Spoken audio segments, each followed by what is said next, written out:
This is one of my moss samples. It has grown significantly since I collected it. Let's see how it looks like under a stereo microscope. Under the microscope, we can see tiny leaf-like structures known as phyllids. We can also see tiny organisms crawling around. These creatures are springtails, which are tiny hexapods. They were always present in these samples. However, their population has exploded. When I removed the moss to take a closer look, I found even more of them. I found a lot of springtails of different sizes, likely indicating different growth stages, meaning that the springtails reproduced in the samples. When I collected these samples, I never intended to culture springtails. The conditions were just perfect for them to reproduce naturally.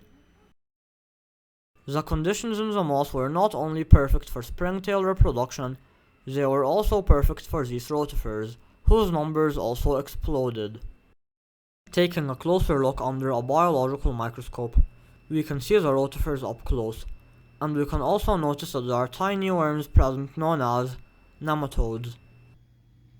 While I'm uncertain about the reason for the population explosion of the springtails, it might be due to the humid conditions of the jar, and the fact that predators are mostly absent. Their numbers were able to increase in such a short amount of time due to their rapid reproduction and short life cycle. They are able to go from eggs to adults in around 5 weeks, although this number varies depending on the species. I decided to relocate the moss that the springtails inhabit to a plastic lid with soil in it. I planted the moss in the soil using tweezers, hoping that it will grow and support a larger population of springtails, essentially acting as a springtail culture. This will give me even more springtails to observe under the microscope.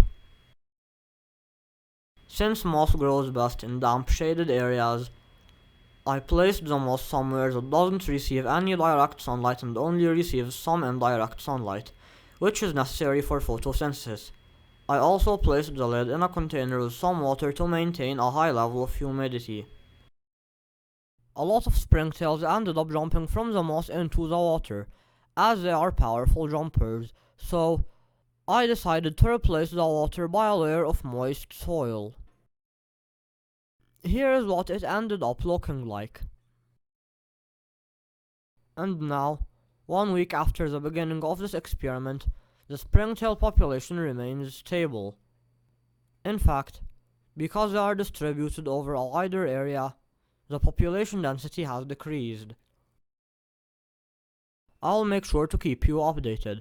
If I successfully culture them, I'll post the results on this channel. But for now, we've reached the end of the video. Bye, see you next time.